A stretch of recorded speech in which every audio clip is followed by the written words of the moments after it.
Welcome back to another episode of the TFR podcast. We are back with a new kind of bonus episode, if you like. There's been no races now for a good few weeks. It's been the summer break for F1, which always comes around at this time of year. And we've been thinking of doing a bit of a mid-season grading of all the drivers so far this season and giving our general thoughts on each of the performances at the kind of halfway point of the championship. It's myself, CJH, and Ewan joins me today for this kind of mid-term review, if you like. And it's kind of weird to think that we've suddenly got to this point because the season's been quite stop and start, hasn't it? You know, and then now we've got obviously Malaysia now getting included as, you know, the supposed Bahrain GP in about a month or two's time. And then, you know, the race is going to be thick and fast. Like, you know, we had such a long wait to get to what we are now. And then we've got something like, 10 races in the next 11 weeks or something bonkers? I mean, it's going to be pretty frantic once we return. Yeah, something like that. We have like 3 triple headers across the next few weeks. So yeah, it's going to be pretty full on, but I think we deserve that after the first half of the season where we had weeks where we had about 4 or 5 weeks, which was longer than this summer break where we didn't have a race. So yeah, it's been a little bit stop start. We got into a bit of a groove just before the summer break, but yeah, it'll be good to get back with a lot of races to go. So yeah, that's interesting. But we're obviously reviewing the first half of this season so far. Absolutely. And kind of, it's been a bit of a mixed bag of a season, I would say, so far. I'm not going to go full Sky F1 here and say, oh, this is like the greatest season in recent memory, but it's had its good races, I think, here and there, and then maybe some other races it's been a bit of a battery fest, and so we've tried to kind of factor in a lot of different things with our gradings here. So don't get too mad in the comments, whichever platform you're listening on, because this is not an easy thing to do, and it is only halfway through the season. There is still plenty of change. I remember I actually did this last season with I can't remember who it was actually that was on the podcast for that one last year, but people like Carlos Sainz, for example, last season at the halfway point he had no podiums, so he was getting a bit of a lower grading compared to Alex Albon. But then come the end of the season, it was almost like I did a flip reverse because Sainz got a couple of podiums, Albon really nosedived, and it changed your perspective. I think as well, I saw on the TikTok when it comes up with like your year ago or older posts, there was the grades of last season for mid-season, and I think Norris had a pretty poor grade, but then Piastri had like a perfect score, and it completely changed by the end. So that's what I say with this: take it with a pinch of salt. We're just grading what we've seen so far, and I do think a lot could still change. We obviously had the previous race being a dominant victory for Lando Norris, and I think with this season, Ewan, we are going to see this a bit. Obviously, the summer break don't have many development for each team because they're on a break, but we're expecting with lots of races quite quick after each other, we could see quite a change in the order a little bit once we actually return. Yeah, the season has really ebbed and flowed in a sense because of these new regulations. We've had, quite a few different winners, and we haven't really been able to see a solid championship fight because of the nature of the regulations and reliability. There just hasn't been that flow to the season in terms of races. It's been a stop-start season, but it's also been a stop-start season in terms of the cars and their reliability. So yeah, it's going to be interesting. Hopefully, we'll see a bit more of less ebb and flow going into the second half of the season because we'll have so many more races in a short amount of time. So it should consistency will probably be the will reap the rewards going into this second half of the season because the races are coming thick and fast, and if you just keep on bringing those results in, you're going to build momentum and you're going to get some good points, good prizes. So yeah, it's an interesting one, but it's going to be very interesting to see if Hamilton can do anything against Antonelli, or will Mercedes be able to keep their performance gap to the rest of the field?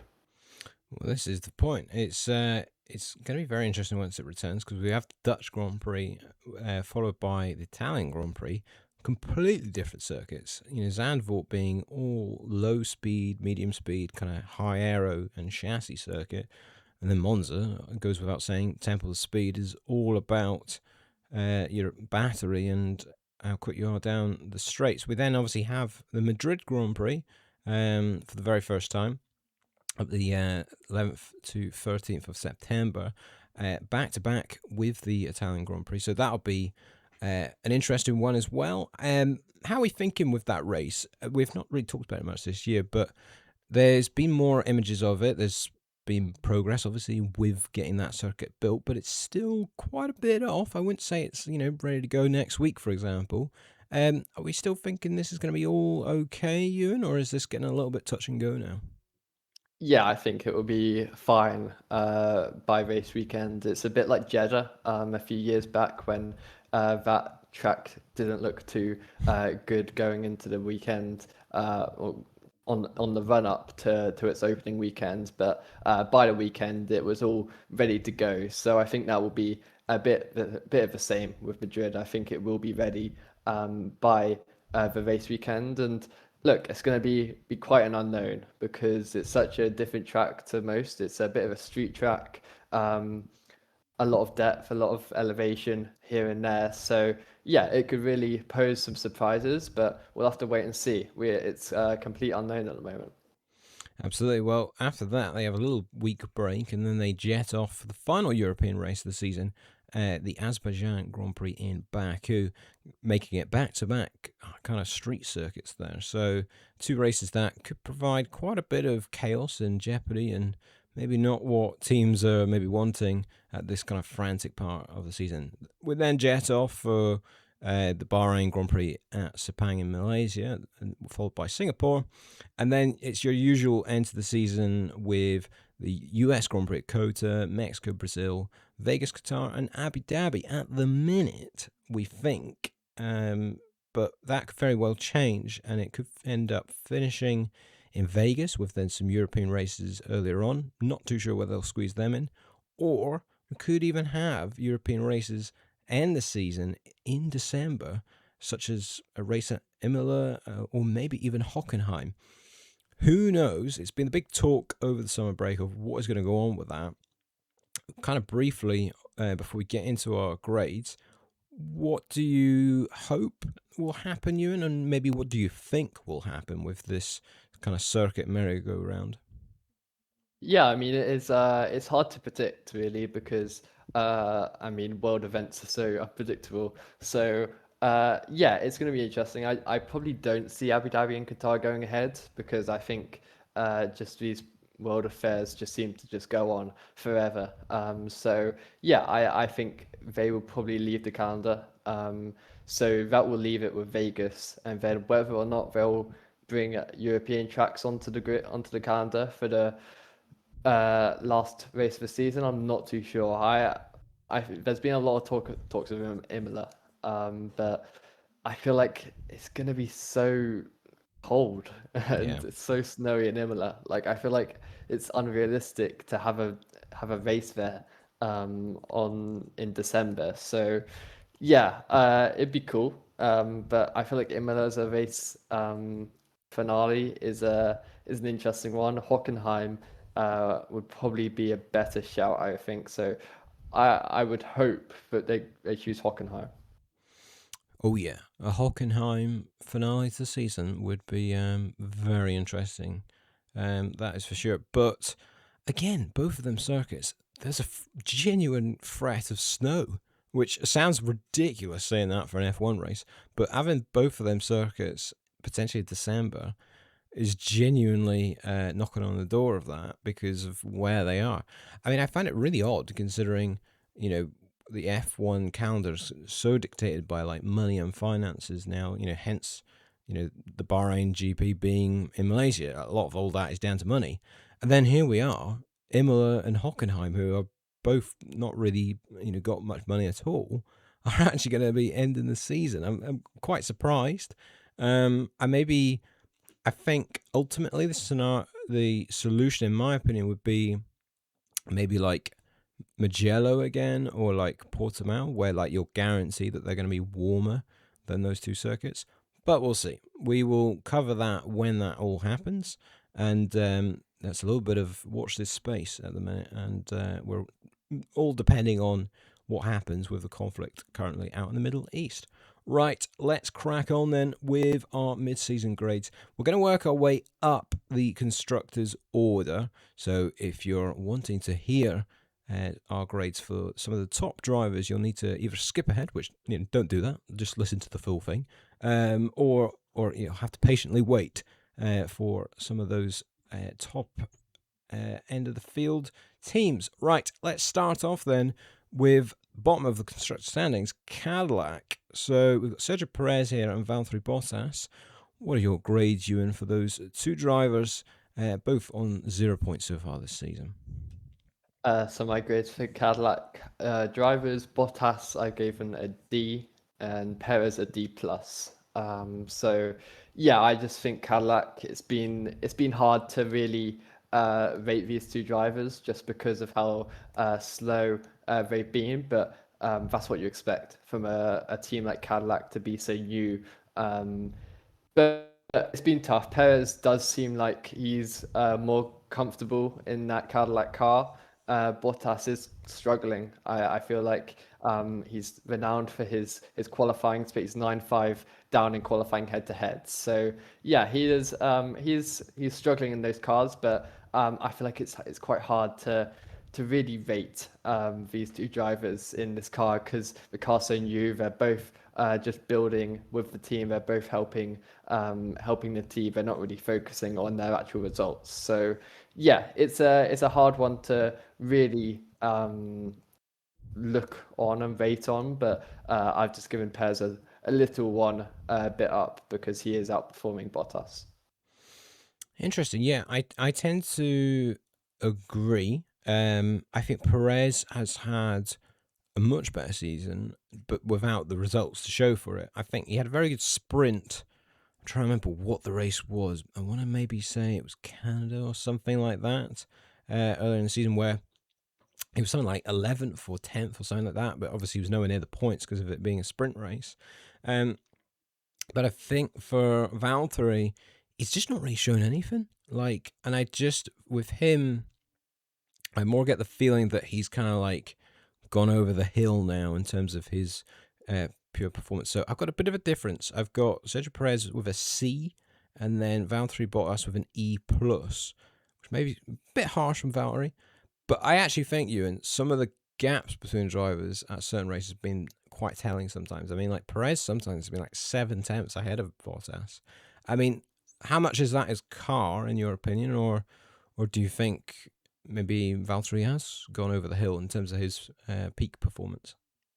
Yeah, I think there is some of that. I think Bottas has definitely gone over that peak performance, but yeah, I think that's a bit harsh.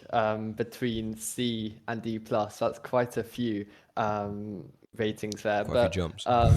yeah, but he has not had a great season. But yeah, I've gone a little bit more lenient just because of the fact it's a new car and it's a new team and they're just working out how to drive the car. So I cut him a bit of slack with that. But I think, yeah, definitely in terms of peak performance, I think he is past that. Yes, obviously Cadillac have been a bit in the news in the past day or so because their CEO has straight up sacked the team principal Graham Loudon, who was their first team principal, obviously, and then being a new team for the past year or two around that mark. He very much had a heavy part in setting the team up, and he used to be the team principal of Manor and Marussia when they were in F1 many, many years ago.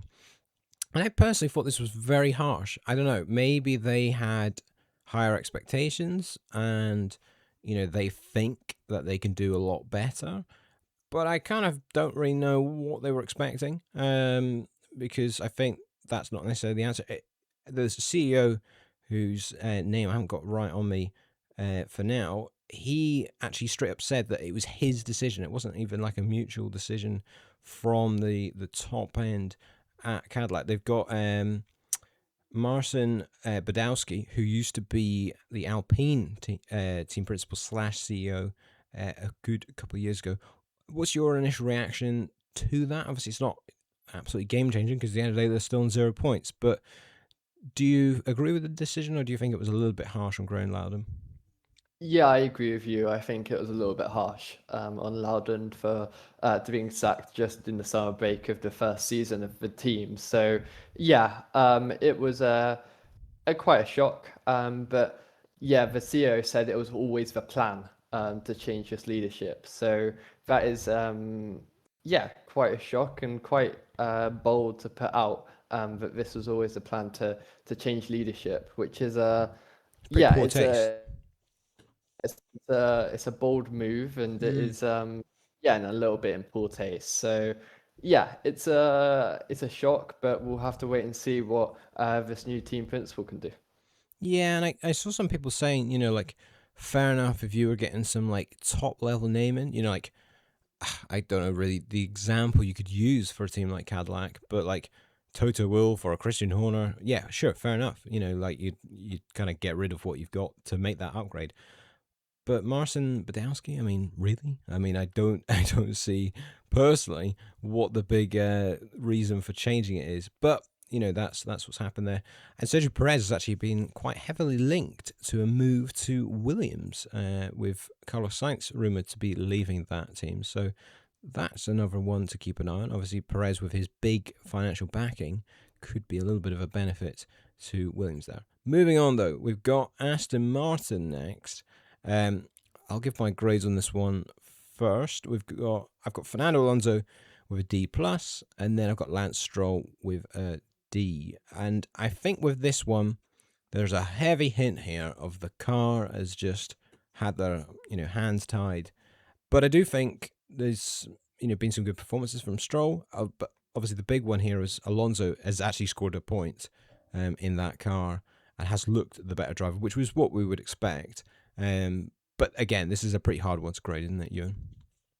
Yeah, definitely, because the Aston Martin has been so bad. But yeah, it's been a tough one. I've gone with Stroll with a D, so I agree with that. But I've got Alonso just a bit above C minus.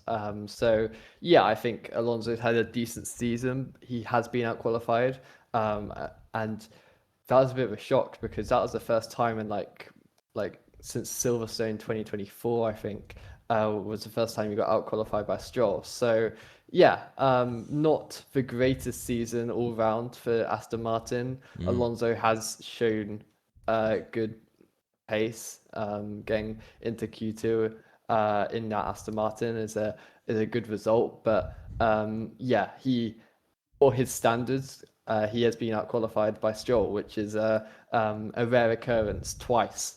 So yeah, in terms of Alonso standards, it's not his best season so far, and I feel like since they've been teammates, I think this is the closest that Stroll has been to Alonso as teammates. So yeah, it's a tough one, but Alonso is still 11-2 in qualifying head to head above Stroll, and he is a zero point 0.1, so a tenth of a percentage on average over Stroll. So it's decent going for Alonso, but once again we can't really look too much into it because of the car performance.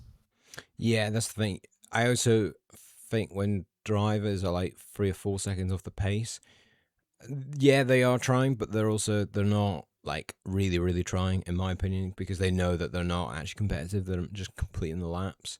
So I kind of like, yeah, I see Stroll beat Alonso, and that's impressive. But I also think, yeah, if them guys were battling it out for like a top five qualifying spot, then I'm not sure that that would happen because you've got the motivation there for the pair of them. Moving on though, we've got Williams next, who have had pretty bad season so far. I think that's safe to say. It's kind of only gone backwards. They had a couple of points finishes at the beginning of the season, with the best result coming from Alex Albon at the Monaco GP being an 8th place finish. But they've just not really had much to shout about, and they've just gone further and further into that midfield. I'd say Aston Martin have jumped ahead of them now, and I think there's no real sign of any big upgrades coming. They struggled a lot with an overweight car at the start of the year, and James Vowles did big this up as this is the season that they are going to take big steps. And it's not happened. And there's a lot of rumours now that Sainz may leave the team. And yeah, it's not looking good. So what's your grades for the team, Ewan? As in the drivers, shall I say? Yeah, I've given Signs a C plus and Albon a D plus. So just a solid rating below. I think Signs has been the better driver for Williams this season. I think he's really got in his stride for Williams and found comfort in the car over Albon. And I was looking at this qualifying head to head. Signs 12, Albon 1. Mm. And I think that says all you need to know about the performance between these two drivers. And of course, Sainz has got some decent points, 6 points on the board. So he's doing a good job. And so, yeah, he's doing a better job than Albon this season. Albon's gone a little bit missing, I would say, this season. But it obviously doesn't help that Williams isn't really showing anything at the moment. Yeah, I totally agree. I mean, I've got slight difference, but it's very similar. I've got Science with a C minus and Alex Albon with a D. So pretty damn similar, just a slight tweak on both. Yeah, I think like both struggled because the car has been poor, but like Science over one lap has had a very clear advantage over Albon, who again is slipping into that territory of just struggling quite a bit at the minute. But yeah, not good at all from them. A team that started actually a little bit poor and had bad reliability, but are now starting to gather their form is Audi. Next up on the list here, they actually scored points in the first race of the season with Gabriel Bortoleto in Australia, which kind of was a bit insane because for the good few races afterwards, they were there or thereabouts, but they just had terrible reliability. And especially Nico Hulkenberg really suffering from a lot of that. But they managed to get themselves together, and I think they've brought upgrades to that car that have been very effective. And yeah, in the past few races, they've actually scored quite a few points. So I've got Gabriel Bortoleto with a B, and then Nico Hulkenberg with a C. And Hulkenberg with a C because I think he should have better results, but he's just been denied them, if you like. What's your ratings? Yeah, I've got the exact same. There we I've are. gone Perfect. Bortoleto B, Hulkenberg C. So we agree fully on Audi. And yeah, it's just been a decent season for Audi. Of course, renamed. So yeah, renamed from Sauber. So yeah, they've done a decent job. I think Bortoleto has done a great job this season. Hulkenberg, maybe I feel like he should be doing a little bit better against Bortoleto this season. I think, I mean, Bortoleto is beating Hulkenberg 10-5 in race head to head.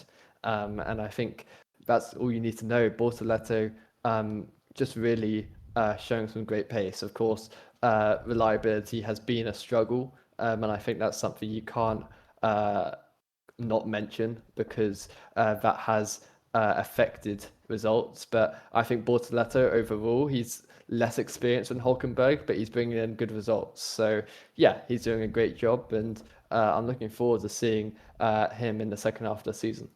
Yeah, I do think Bortoleto has took another step up in his performance and pace. And yeah, I think that's a really well matched lineup as well. You've got two drivers at the other ends of their career, but I think they're both quick on their day. So for Audi, I definitely think, they're probably targeting to get ahead of Haas this season. I think they'll really struggle to catch Alpine, but you just don't know. If they keep scoring points, they'll soon start to close in. Next up, we've got Haas, who started again very well. Had a very good start actually to the season. It was Ollie Behrman who was performing brilliantly in the first opening races, and scored a great result. I'm trying to remember which race it was. I'm sure you can maybe help me out here. He scored quite a few. Mm. Was a fifth place? I think I want to say. I'm trying to find it Yep, here. China. That's the one. Yeah, China. It was a fifth place finish. He got seventh in Australia, so a good few points there. But then from that point onwards, apart from Canada, where he finished 10th, he hasn't had a single point since. And Esteban Ocon, well, it's safe to say the least, he has had a major slump in form this season and has kind of been outclassed by his teammate for quite a while. Only the 3 points for him, and coming two of them coming in Monaco and one in Japan. So a bit of a funny season for them. I think they've just been outdeveloped by everybody else. But what's your grades looking like? I've gone B plus for Behrman and I've gone D for Ocon. So I think, yeah, I think Behrman's had a pretty decent season. He's been really outperforming Ocon throughout 11-4 in qualifying head to head, 9-6 in race head to head. So yeah, Behrman is doing a good job. He's less experienced with Ocon, but he's really showing why he should be the team leader at that team. So yeah, he's doing a great job. Ocon just I don't know. He's had his time to really prove it at the front, and I just don't think he's really got it anymore. I feel like he's kind of he's past it in a way. He's not even that old, but he's just not showing uh, enough for me at the moment, and that's why I'm giving him a D. Well, I've gone even harsher on Ocon's rating, but I've given Ollie Behrman a B plus. I agree with that. I kind of last second changed that. I have to admit, from a B to a B plus, because I do think when he had the car, he delivered, and he had some unlucky races like that crash at Japan, where on paper he would have definitely scored points in that race. And he's just done what he could really. And then Esteban Ocon, I've gone for an E plus because I just think for a driver with that much experience and that many seasons under the belt, he's just been miles off it. Miles off it. The amount of times he's gone out in like Q1 and he's just been nowhere near points when he could have been when Behrman was at the very front. Well, not at the very front, but the front of the midfield at the start of the season. I don't know. I think like if there was a one driver that I would say probably needs replaced on the grid now, I would actually say Ocon. Like I think the rest of the grid is pretty okay. I know a lot of people jump at Stroll when they kind of answer that question, but I actually think Ocon has become one of those drivers now because he's burned so many bridges elsewhere, so he can't really go to any other midfield team, and he doesn't really bring anything anymore. And it's crazy to say this because, you know, 5 seasons ago he was winning a race, and only a couple of seasons ago he was on the podium for Alpine. Do you think this is again similar case to Bottas, where it's a driver that's just maybe gone over the crest of the hill in terms of their outright performance? Yeah, I think there's an aspect of that, and like you said, I think he just burnt too many bridges. Like at Alpine, he just kept on fighting with his teammates and getting into incidents, and I don't think he had a good relationship with his teammate at Alpine, and at Haas, he hasn't been near Berman to really have a Yeah, rivalry against him. 100%. So, yeah, I definitely agree with the fact that I don't think there's really a space for him on the grid anymore. And I think that sounds harsh, but I think it's true. I think he just doesn't really bring anything anymore to the grid. So yeah, it's unfortunate because he's had his moments. Of course, Hungary getting that win in 2021 and getting those podiums for Alpine as well. So yeah, he's done a good job, and I think he's done a decent job in terms of his career, but he's definitely getting found out against Behrman, I think, this season. Yeah, it's not entirely clear on who's going to replace Ocon right now.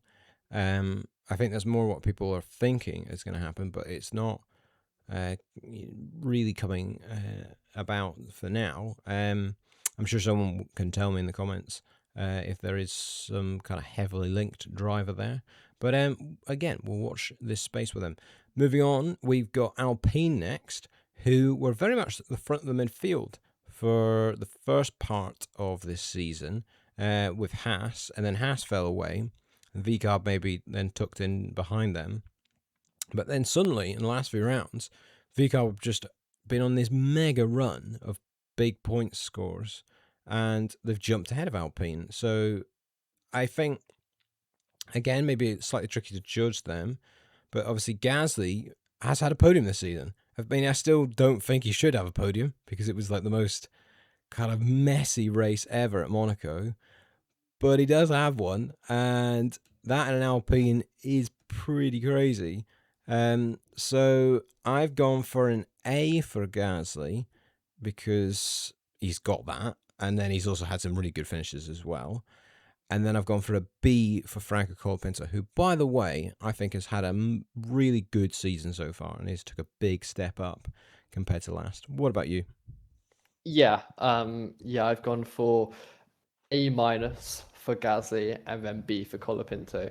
Um, I was considering going A and then B plus for Gasly, but then I've gone in the middle A minus because I think he's had a decent season. And yeah, he really stood out at the start of the season. I mean, we, I mean, I put him top of my Don't remind me. What was like that? Japan? Something like that? first Yeah, five yeah. races of the season. So he had a Dear me. fantastic start to the season. But yeah, he's just as the car has gotten worse, he just hasn't. I mean, as the car's gotten worse, Colapinto's gotten better. Yes, I yeah, think that's yeah. got to be said because Colapinto has really been uh, bringing in good results recently.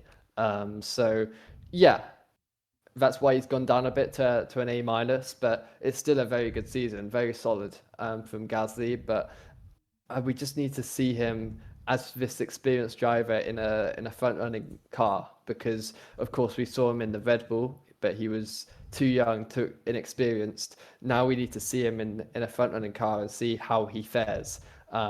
So yeah, that's what I would like to see from Gasly. Of course, he has been beating Colapinto 10-5 in both qualifying and race head-to-heads, so he's done a good job. But Colapinto definitely improving from his seasons last season. Yeah, absolutely. I mean, you say that about Gasly, but I almost think this works quite well for him, being like the team leader at a team that's not like at the very front, but that means he can then keep them going in that direction. Like, I think Alpine have got a really good lineup, and I think it's got a good balance to it, a little bit like how Audi have got one, where Colpinter is obviously much better than what people were making him out to be last season. And I think, yeah, they've just got really good team there where everyone knows Gasly's the number one, but Colapinto's kind of okay as the number two. And I think for Gasly, it reminds me a bit of, you remember when he was in the like Alpha Tauri of like 2020, 2021, where like that car is very much midfield, but he is the outright leader and it like suits him quite well. When he was with Ocon and they're a bit more equal, he seems to just, I don't know, he's not as good. He's still good, but not. He needs that dynamic where he maybe thinks he is. He's got the confidence, if you like, of being the number one driver. But yeah, Alpine, really good season from them so far. But they, yeah, are probably going to be hoping that they can find a bit more pace because they have started to get passed by VCARB, maybe passed by Audi now. They want to still be in that fight because they very much can get fifth in the Constructors' Championship. Moving on, though, to the team that's leapfrogged them, if you like, in the previous round or so, Visa Cash App Racing Bulls. Liam Lawson has had a great season. I think he has been really kind of on it in terms of like you would expect him to beat Lindblad because he's the more experienced driver. But again, another driver that before this season, probably a lot of people thinking, he doesn't really deserve a seat in F1. And he's kind of met that pressure, I would say. He's, delivered a bunch of different good points scoring finishes for VCARB. He is now ahead of Gasly in the standings when you think Gasly's had a podium. And yeah, he didn't really score many points for the first few rounds, but has been on a really good run all the way since probably the Canadian Grand Prix until Hungary, with plenty of points in the bags. Arvid Lindblad had a great start season at Melbourne. He was like what was it, third place he was in at the end of the Yeah. first lap or second lap, which was absolutely insane when you think about it now. But he has been a real breakout star, I think, so far this year, and I think like he's got so much potential and he's got far more potential than Lawson, but it is still his first season in F1, so understandably he's still quite a few points behind the Kiwi.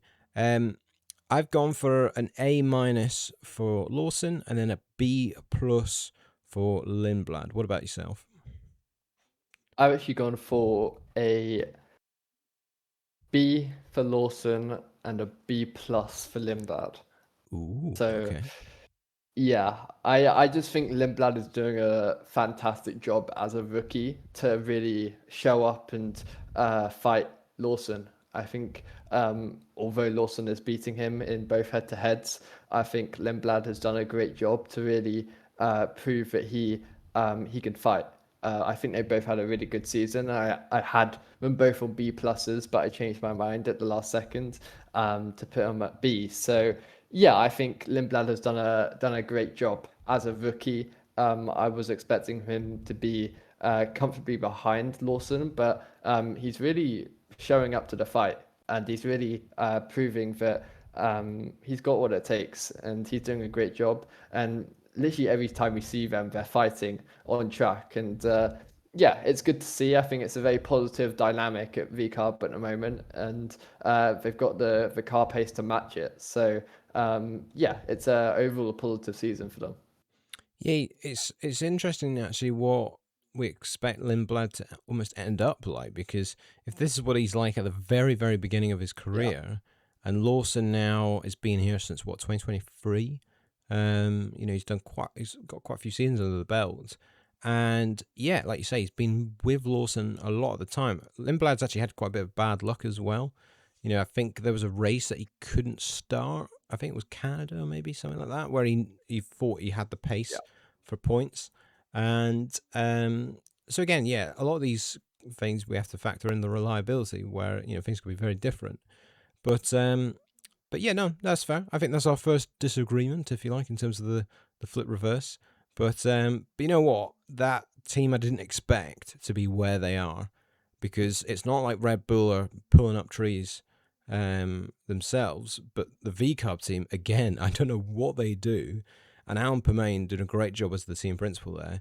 They just seem to always, in recent years, bring out a really good car. Like I always think they're going to just slip to the back of the field, get outdeveloped by arguably bigger teams, but they keep bringing up the goods. So great work from them. Next up, we're into the big hitters now. These are the four big teams on the grid, and if this is what you've been looking for, well, hello and welcome for tuning in halfway through. If you've skipped ahead, I hope you haven't, but it's Red Bull next. It's Max Verstappen and Isaac Hadjar. Verstappen, let's just say, has cut a very frustrated figure so far this season, and again, it feels like deja vu of last year. A lot of talk about leaving the team, doing other things, and just not overall happy with F1. And there's been more back and forth between him and Stefano Domenicali in this past week. I mean, I've seen quotes from Stefano saying that, like F1's bigger than Verstappen and they don't necessarily need him, and all sorts of stuff going on there. So to be honest, it's been more about Max off the track, but he has got quite close to a win here and there. Maybe like the odd race where it's been like a second and he's maybe 10 seconds behind the winner. But he has had a few podiums now and has had a much better turn of form after that kind of big gap at the beginning of the season. He's had, I mean, if you look here, he had his podium in Canada, DNF in Monaco after literally the first like seconds. And then he had a fourth in Barcelona, second in Austria, another DNF in Silverstone because of that infamous rear wing failure, which is one of the many things that have annoyed him this season. But then a third place in Belgium, a second in Hungary. So some good results there. And then we obviously have had Isaac Hadjar, Mr. Consistent, finishing in the top six for the last who knows how many races now. I mean, let me very quickly check just for the sake of the stat. He has been in the top six Max since Canada. So for a long while now, but still quite a bit off Max. So what do you think? What's your grades for the Red Bull pair? I've gone Hadjar B minus and Verstappen B plus. So Mm. yeah, it's been a okay season, I think, for Red Bull. Overall, Hadjar a decent job. I think overrated by many in terms of his drive so far. I think his his laps have been exaggerated and his qualifying gaps have been exaggerated. He's been able to get into Q3, but that's because all the cars behind are so far back. So yeah, he's done a decent job though. I think, and he's been able to outqualify Verstappen, which others have not been able to do, and that's second Red Bull. So he's done a decent job, and that's exactly what Red Bull need. Let's see if he gets found out when the cars get closer together. We'll have to wait and see. But overall, he's doing a good job, I think, and that's what Red Bull need. And with Verstappen, I've gone for B plus. I think he's done a decent job. I think we've seen just his consistency is relatively okay. I think uh, his on an off day, he's still very good, and he's gotten a plethora of podiums so far. So he's done a good job. Of course, he's had so many reliability issues so far, the rear wing as well. But I don't think all of them was just the car's fault. I think some of that was his own doing. So that's why I put him down to a B plus. You're not letting the Red Bull drivers get away with this. You're like, you know, any mistakes here, you guys are getting called out for it. I mean, I get what you mean with the Hadja thing. I mean, I think overrated is maybe a little bit strong, but I hear what you're saying. Because I think like that's kind of all he's needed to do in a sense of like he's been getting the job done, and that's what other Red Bull drivers haven't been able to do before. But then obviously these cars are very different to what Red Bull drivers have had to put up with, as in the second car. Um, but yeah, you're right. He's not been anywhere near anyone else. I think he should have had a podium in Monaco. I think that was pretty unfair for them to almost rob him of that in a way. Um, but yeah, I think what I've got, shall I say, I'll get on with it actually and say what I've got. I've got a B plus for Verstappen, so I agree with you on that one, and I got a C plus for Hadjar. Um, so yeah, I think Max though, I think he will probably win a race this season. I think that's coming. I think that Red Bull is. They've been experimenting a lot with that car. Like if you think that car has gone through quite a few changes and a lot of it's not worked, but then in fairness, they have managed to find performance here and there. And I know, like, they've got the best driver on the grid in one of the cars. They should really get a victory from that, and considering the way these regulations are. But I think it's not all quite doom and gloom for Red Bull yet. I think if Verstappen leaves that team, then it's going to be a bit of a worrying spell ahead for them. But then again, if you think they've got Lindblad in the wings, if you like, they could find some good form in future years. But the big question with them is, will Verstappen stay come the end of the season? If you were to put a prediction on that, Ewan, do you think Verstappen will remain at Red Bull for next year, or do you think he will be leaving? Yeah, I think he will at least stay for 2027. I think he'll give it a few more years. I think I mentioned this earlier in the season. I feel like every time he mentions it, he's just putting pressure on F1 and Yeah, Red Bull to get their act together. I don't think he's gonna be going anywhere anytime soon, but I wouldn't put it out the picture for say 2028. Um, but I think at least for next season, I think he'll still be at the Red Bull team. interesting. I agree. I think he will be.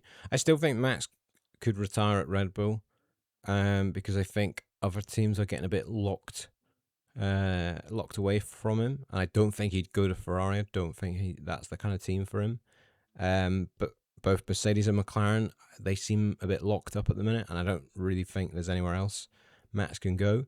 And so, yeah, we'll see. We'll see how that one develops. Moving on, we have McLaren next. And you know what? If they didn't win in Hungary, maybe I'd be seeing this in a very different way, because their reliability this season has been shockingly bad. And it was probably an all-time low, I would say, for McLaren. I'd go that far with the way they both cars couldn't start the race in China. I think that is pretty shockingly bad for different issues, by the way, as well. It wasn't like they both had the same issue, but they had DNS for both cars in China. Oscar Piastri crashed on the way to the grid at his home race at the very start of the season. And then Lando Norris has just suffered from issue after issue after issue all the way through the season. And yeah, it's just been hit with reliability hell, if you like, in terms of his car. However, there was light at the end of the tunnel, and they've started bringing their upgrades to the car. And Lando Norris did indeed dominate and win comfortably the Hungarian Grand Prix last time out to potentially revitalise his season and really give him the chance of starting to climb back up the order in that Drivers' Championship, despite actually putting in some really good performances this season.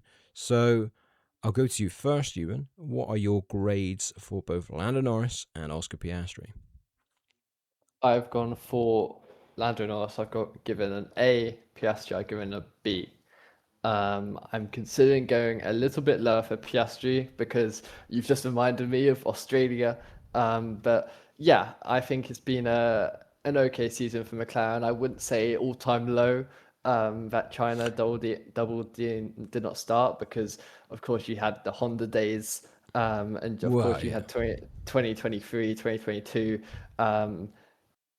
Don't get me started with those years, especially at the start of the season where it was Q1 exits. So yeah, I think it's been a relatively okay season for McLaren. I think Norris has been the superior driver at the team so far. Of course, dealing with so many reliability issues. I think only real off weekends was Japan and Austria this season. I think Japan was an off weekend just because of he missed pretty much every single practice session because of his engine blowing up. But yeah, he's had a good season. Of course, getting that win and pole position at Hungary, he drove superbly well that weekend, and he absolutely deserved the win there. So yeah, he's had a decent season, and he is properly driving with lots of confidence. And like we said in the Hungary review, he's yeah, driving like a world champion, let's say. So yeah, and of course Piastri with a B, he's had an okay season. I think he's had some highs like Japan, getting that podium, but really I haven't seen enough from Piastri this season. I think yes, he has been okay, but I think he's gone a bit missing. I think a few times this season, and I think that's definitely not what you need to see. Of course, Australia crashing on the lap formation lap on the reconnaissance lap is Pretty yeah, not embarrassing. great. Yeah, and yeah, he's just been lacking pace to his teammate. When his teammate has had the running to really get going this season. So he's had an okay season though. He's been relatively okay. Yeah, yeah, I pretty much agree. I've got Lando Norris with an A, but then I got Oscar Piastri with a C. And I'm thinking with that, I think Norris has had in my opinion, a clear edge on pace. The only race for me where Piastri was on it has been Japan so far this season. And I actually think he should have won that race, and that would have very much changed his kind of grade. If there wasn't that unfortunate safety car for him, which allowed Antonelli to get the lead, then yeah, I think Piastri would have won that. But then apart from that, he's been pretty bad at some races. I mean, obviously you mentioned there about the Australia stuff. Um, but then, I mean, Spain I thought was almost just as embarrassing because he was miles off Norris, and ended up so far back in that race. And this is a driver that was really on the money last season. You know, like he was on course to winning the world championship.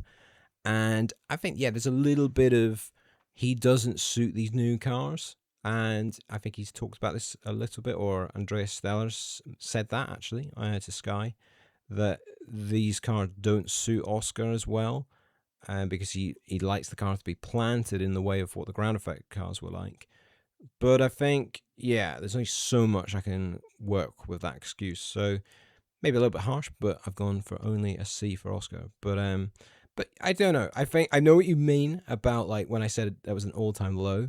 But I think like when you think where McLaren were last year, and I know that they invested a lot into winning that championship again, but like to go from that to then this, I don't know. Maybe it was a they didn't really understand that Mercedes engine as well as like the Mercedes team, and then like that's really hurt them. That Mercedes probably haven't been very kind to them in that aspect, which for good reason, by the way, because Mercedes don't necessarily want McLaren as a competitor. But yeah, I don't know. It's been a funny season. They could actually still end this season really well. I genuinely think like if these upgrades continue the way they are, then they could genuinely be a threat to the likes of Ferrari. Like I think there's a big gap, but I think if they really, really started getting like double podiums, there's potential with McLaren. But but yeah, we'll see with them. I do think though Norris reminded everyone that he is the reigning world champion in Hungary, and he's definitely carried a bit more of that aura, if you like, since that race victory. Moving on, we've got Ferrari next. Now, this is a team that has very much had a better season than last year. I think this time last year, yeah, they were really in the dumps, if you like. It was not good at all in 2025. And Lewis Hamilton was really having probably his worst season at this point in F1. He was just miles off being competitive at the front, and Leclerc was way ahead of him. But it's kind of been flipped reverse this season, where the Ferraris gotten really good, and they probably should have had more than one win this season. I'm trying to think. Maybe they could have won in Australia. Maybe could have won elsewhere. But Mercedes have kind of had them covered in quite a few races, and yeah, they've not quite been perfect, but I do think they've got the best chassis on the grid, and they've done a really good job of that. But they're slightly confusing. You know, like some races we expect them to do really well, and then other races we expect them to do bad, and then like it flips around and everything. It's very confusing. But Lewis Hamilton is very much being revitalized. He obviously did win the Barcelona GP, and finally picking up that first proper victory for the team. But then Charles Leclerc also picked up a win at Silverstone after he went through a really bad run of results in the kind of middle part of this first half of the campaign. I've got Lewis Hamilton with an A, and then I've got Charles Leclerc with a B plus. What do you think, Ewan? Yeah, I think it's been a decent season for Ferrari. I think actually I think it's more than decent. They've had a great season, I would say. I think uh from where they were last season, they've really brought themselves into the mix. And they've been on their day, they've been able to beat Mercedes and beat everyone around them. So they've done a good job, I would say. And I've given Hamilton an A minus, and I'm giving Leclerc a B. So yeah, I think Hamilton has done a great job this season. I did not expect him to be able to get on par with Leclerc throughout the season, and be beating him. Whether that is Leclerc struggling with these regulations or Hamilton finding some pace, that's debatable. But yeah, Hamilton has had a good season. He's really seemed quite rejuvenated Mm. this season. Um, and Leclerc has obviously had his struggles, of course, in Spain, going off in qualifying. Just a little bit sloppy at times, I think, for Leclerc this season. That's why I'm giving him a B, but he has recovered over the last few races and has had the upper hand on Hamilton in Silverstone. In the main sessions in Silverstone. Of course, Hamilton got that sprint pole, but Leclerc really found something, I think, after the sprint sessions in Silverstone. And since then, he's done a great job and he's been performing very well. So, yeah, they've both been performing decently at a high level, and Ferrari have found a pretty good car in these regulations. Yeah, yeah, absolutely. It's interesting when you look at the two drivers' performances because Hamilton's just been very consistent. You know, he's had like his peak races when actually Leclerc's been having his worser races. Because if that's even a word, but like Hamilton, you know, had his P2 at Canada, it was P2 at Monaco, and then it was a win at Barcelona. And like whilst all that was happening, like Leclerc, for example, he had a DNF at Monaco, DNF at Barcelona, an eighth in Austria, and then obviously had a poor result in Miami as well. There's 4 races there where Leclerc's really dropped a clanger. I feel like he dropped a lot of points when Hamilton's been very consistent right from the get go and has had no DNFs yet, no reliability issues. And yeah, that's what's ended up him being second in the Drivers' Championship. I mean, you know, there is still the possibility he could be hunting down an 8th world title come the end of the season. Do you see it, Ewan, or is it maybe Hamilton fans being a little bit wishful there? Yeah, I mean, I've said it before. I think Ferrari are just a bit too. I mean, Hamilton's been consistent, right? He hasn't finished below sixth this season, but I think Ferrari, in terms of performance against Mercedes, a little bit too inconsistent. Mercedes are up there every weekend, fighting for the win. Ferrari can have an off weekend and really be uh, far off it. Like in Monaco, that was unexpected because they've got such a good chassis, but they were absolutely nowhere, which was quite the surprise. But yeah, I think Hamilton won't be getting his eighth this season, but I think he will definitely get a few more wins this season. I think he has definitely got he's definitely rejuvenated and he's definitely got the pace to really fight. So that could be interesting, but I just think with the nature of these regulations, it's so track dependent and with reliability, etc. It's just going to be too much of a climb for Hamilton. Yeah, it's going to be fascinating. Ferrari bringing the big power unit upgrade for the Italian GP. Monza. Yeah, which supposedly early rumors have said they're going to gain 2/10 a lap from that alone. We'll see. We'll see it to believe it. We've heard a lot of this so far this season that Ferrari bring an upgrade, and then it doesn't really deliver much compared to McLaren, for example. So yeah, I think there's a chance, but I actually do think Hamilton's maybe had a little bit of luck in terms of that reliability so far this season. I think Leclerc's had maybe half of his races were mistakes, and I'd say 2 of them are pure reliability as well. And Hamilton's had nothing. He's had nothing yet in terms of race results getting affected. So that's going to change at some point. Like you don't go the whole season. Even the likes of Antonelli has had issues.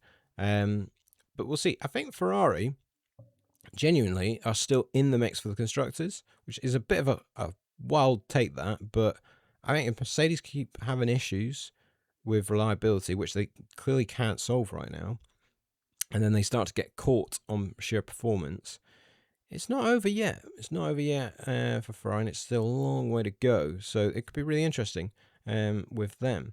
And finally, we've got our last team of the lot here who have been imperious so far this season. Well, or have they? That's the thing. They've been winning a lot of races, but suddenly the kind of cracks are starting to appear in the armour. They've had a few chinks taken out of them in recent races, and maybe Mercedes aren't quite as bulletproof as we once thought. But Kimi Antonelli leads the championship by a healthy margin after winning quite a few races so far this season. He has been in sensational form, it has to be said. He has really changed. This is another driver that, compared to last year, has just completely changed the wavelength of the way his F1 career was going. Obviously, only his second season in F1, but so far this season, he's got 6 Grand Prix victories and 6 pole positions as well.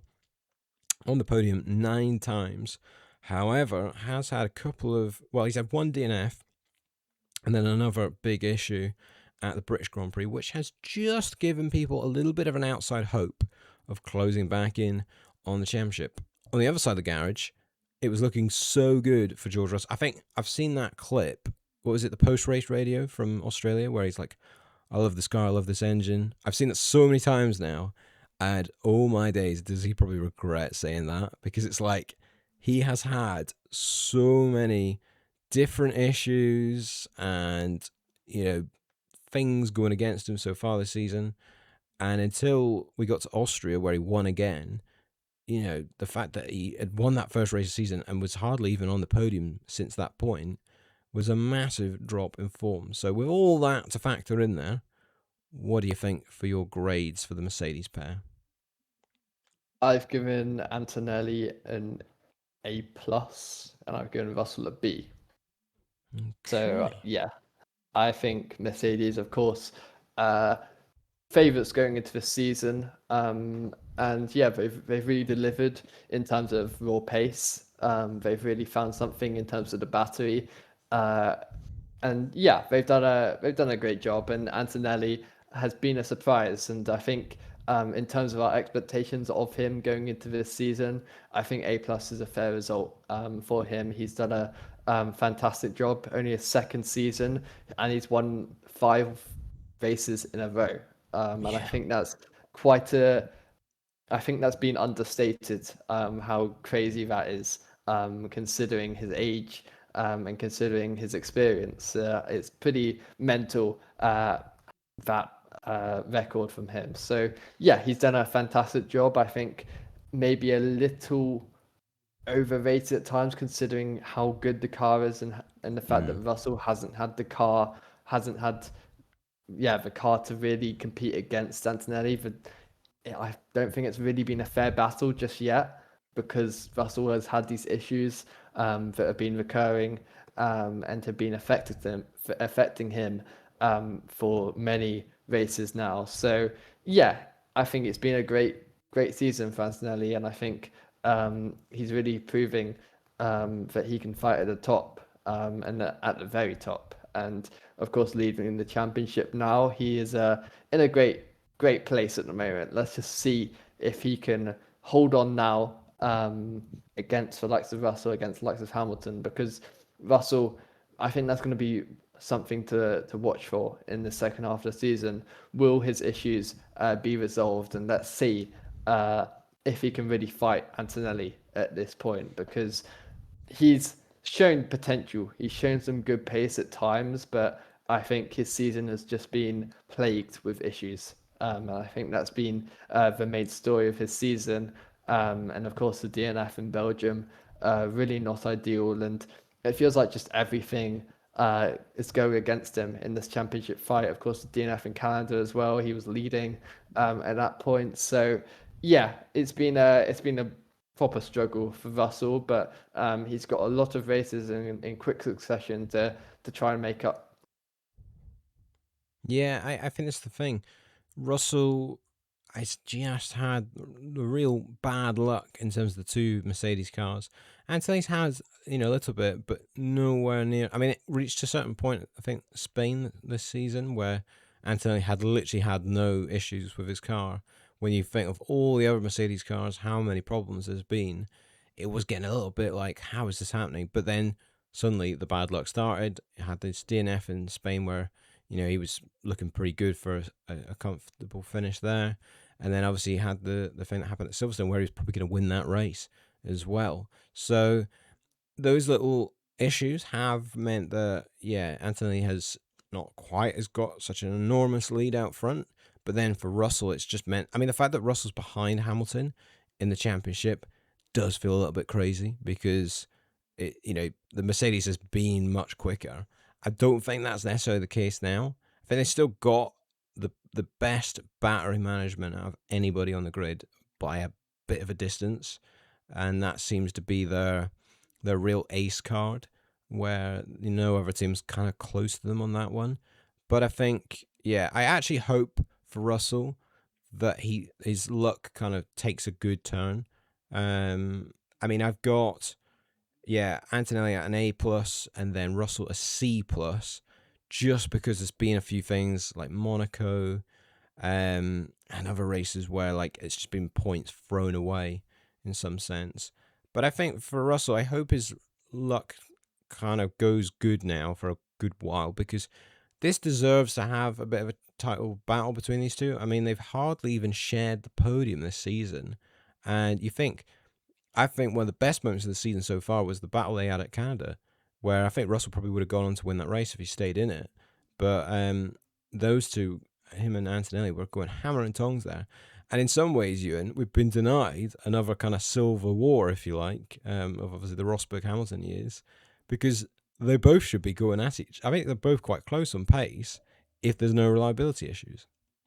Yeah, I mean, we've seen the potential of this fight at the likes of Canada, um, but yeah, it's just not really surfaced as a real fight, and that's really dampened the championship fight in terms of tension and fight. Because yeah, if we saw Russell up there fighting wheel to wheel with Antonelli, we saw how fierce the fight was at Canada, and I think that's something we might have seen going on for the rest of the season. But that's not how it's gone so far, because of course Russell has had those issues that Mercedes really have to kind of figure out, because they can't keep having these issues on Russell's side of the garage, because like we said earlier, Ferrari are still within a shout of the constructors, and that is something that they do need to think about. So they need to have the two drivers gunning right at the front, because they can't have someone with reliability issues week in week out, because that's not going to get you a championship. That's not going to get you a constructors championship, never mind the drivers championship. So yeah, it is a shame that we haven't seen them fighting week in, week out. But look, anything can happen in the second half of the season. Let's see. That's going to be a big talking point going into the second half. Is can Russell find pace and really rejuvenate himself after all these issues? Apparently, they were found. Russell found his issues in Hungary, Yeah. and they've been able to work those out of the car. So yeah, let's see for the rest of the season if Russell can really take it to Antonelli. But yeah, I gave Antonelli a pretty high rating just because of how confident and comfortable he has been against his teammate Russell. Yeah, I think Anthony's been the driver of the season so far because of the difference from last year and how dominant he's been. I mean, like if you'd only just started watching F1, you'd think he is literally like the next Senna or something. But there's a big pinch of salt with this of like the car has been very, very good, and it's just had bad reliability here and there, mainly for George. And that's what's maybe skewed things a little bit. I mean, they've both had very different summer breaks, the two drivers. Kimi Antonelli's been almost trying to copy Lando Norris a little bit. I mean, I think Lando's still got the crown for being the biggest party animal on the grid, the amount of IB for trips he's had. But Kimi Antonelli's been doing a similar thing, maybe not quite to the same extent. But then George Russell's actually announced his engagement to his partner over the summer break. So who knows? Maybe that will bring out a new Russell for the second half of the season. But it's going to be very important, though, for him to break the kind of bad run that he's on. I mean, he seemed to have done that when it got to Austria, and then he had like a second place at Silverstone, despite still having the car issues. But then it was the DNF at Belgium. I really thought that was like a hammer blow in his season so far, especially from like a collision like that as well, and partly to do with the battery. So we shall see. Right, that is it. That is your mid-season grades. You know what? We actually filled a lot in there. Considering we've only had half of the season so far, we've basically given that the full review. And yeah, for listeners, the good news is we're back next week with racing. It is the Dutch Grand Prix next weekend, so we'll be previewing that in the next episode. And it'll be the last Dutch GP. Am I correct in saying for the time being? Yeah. Yes. Yeah, that's coming off the calendar. So obviously we'll give that the full preview because it will be the last time at that circuit for now. And you can expect crazy Verstappen fans left, right, and centre at that one as the Orange Army celebrate their home race. Thank you very much, Ewan, for joining me today. It's been a pleasure as always. And if you've enjoyed this episode and you're listening on your audio platform of choice, you can follow us on Apple Podcasts or Spotify or wherever you listen. And if you're watching on YouTube, you can also subscribe to the channel. We're trying to get closer and closer to 1,000 subs now, and it's going in the right direction. So thank you to everyone that's newly subscribed, and hope you stick with us for this frantic end to the season. We're going to have podcasts basically every week at this rate because the races are going to be coming thick and fast. But we'll see what happens when they come about, and will Kimi Antonelli hang on and win this championship? We'll see you in the next one.